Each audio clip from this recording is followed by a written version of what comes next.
I don't like Fox News, never have liked Fox News, and probably never will like Fox News, but this movie Bombshell has changed my perspective slightly. My name is Brandon Keith Avery, and this is just my opinion.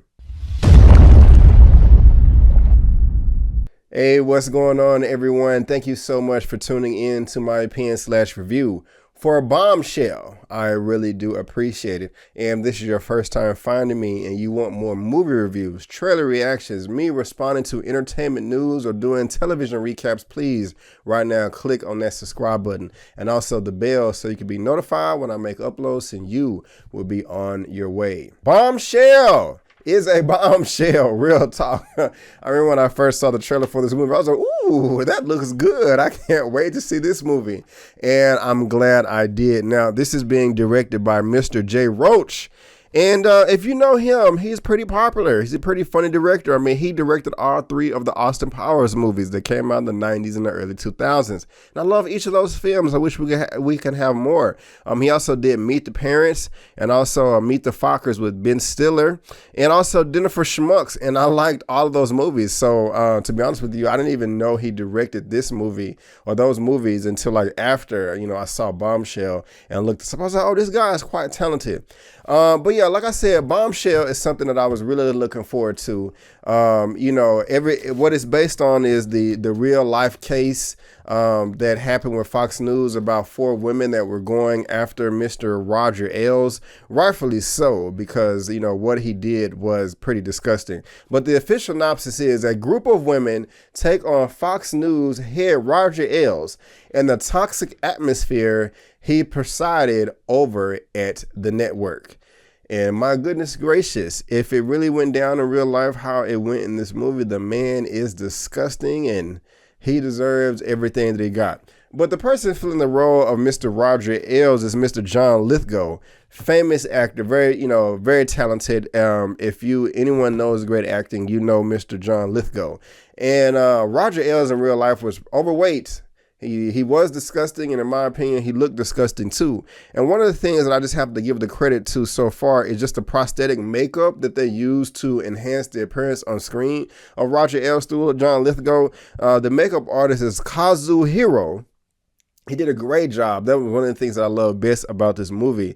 And, he actually won an award for also transforming Gary Oldman in The Darkest Hour, I think year before last, as Mr. Winston Churchill. And I remember Mr. Gary Oldman did a great job there. But besides the prosthetic makeup, I mean, everything about this film was freaking fantastic, except for one part, which I'll mention here in a second. But the performances across the board were phenomenal. Even like a number of the cameos that we see, like Charles Wallace, and I'm forgetting the names, but there was a lot of people that popped up in this movie that are real life characters, in the Fox News network. But we have Miss Charlize Theron playing Megyn Kelly, and in real life, I do not like Megyn Kelly at all.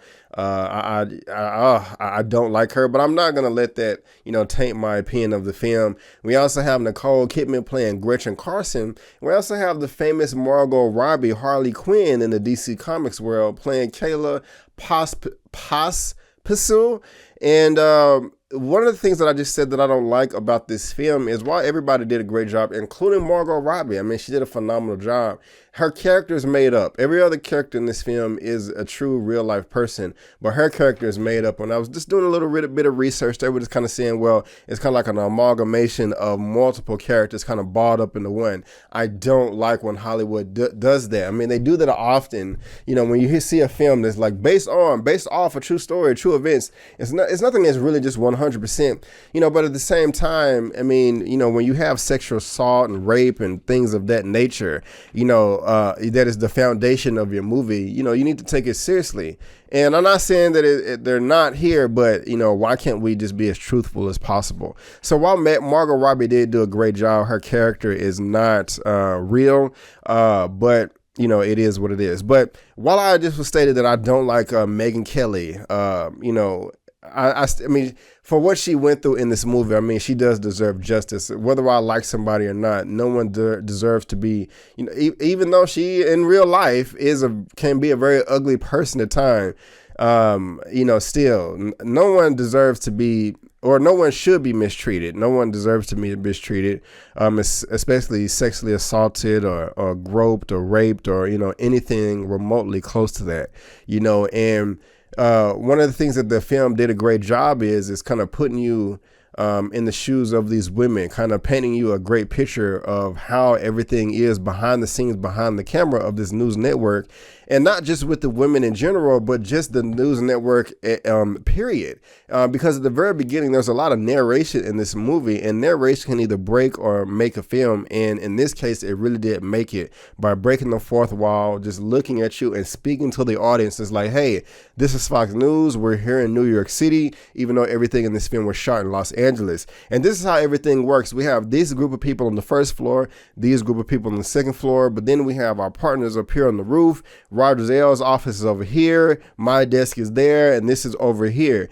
And that is just a great way, especially early on in the movie, to kind of like pull you in, to get you invested, to see like, wow, I really like the way this is playing out. I feel like I'm getting to know these people. I really feel like they're really building some nice structure here for me to attach myself to, and just kind of open you up to a world that you're just not used to. And I thought the film was brilliant for that way. So kudos to you, Mr. J. Roach. And another standout performance to me was Miss Kate McKinnon.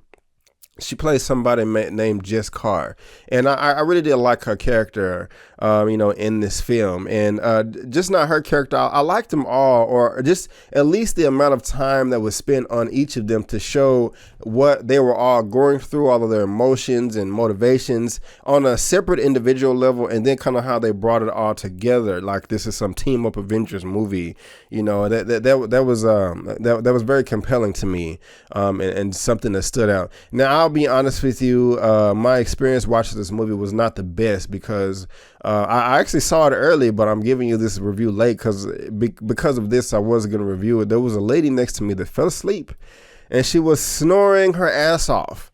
She disturbed the whole movie. I actually hit her chair 3 times, and it made it worse.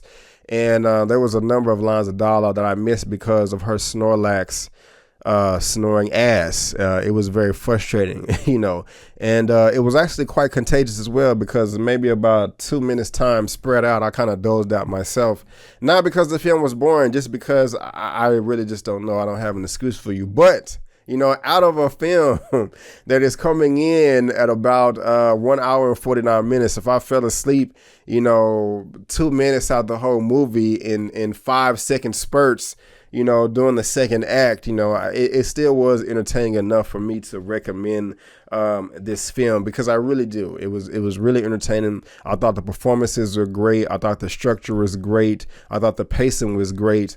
Other than Margot Robbie's character being a falsehood, a farce, it is something. I wouldn't say I would buy this film, but I definitely will see it again, and I do want to see it again. If I was at some friend's house and hey, what movies do y'all want to watch, and Bombshell was an option, I would pick Bombshell.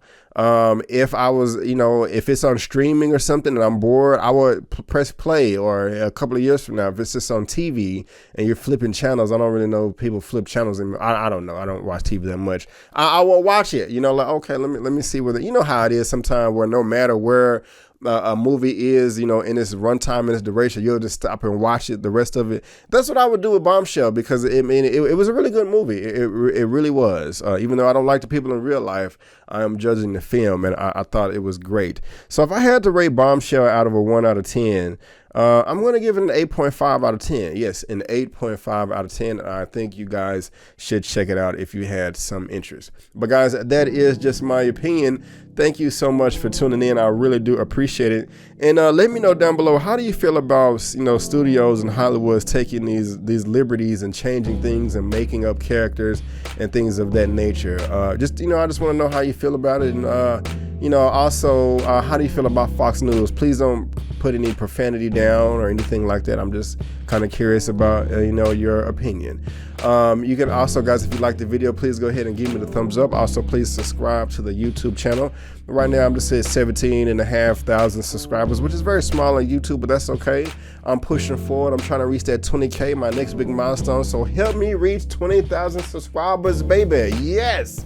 Help me reach 20,000 subscribers so I can start the new year, the new decade, 2020 with 20,000 subscribers. That would be so dope. Also, guys, you can look me up on social media, Facebook, Instagram, and Twitter, all that good stuff. It's right there at the bottom of your screen. Bam, bam, bam. And I also got links in the description box and the pinned comments. All you got to do is click on the link and then click the follow button. And bam, you're helping your boy out. It's that easy. At least help me reach 1,000 followers on Instagram. But guys, again, I just want to thank you so much for tuning in. And before you go, don't forget to always chase your dreams, because I'm chasing mine. My name is Brandon Keith Avery, and that's just my opinion. Peace.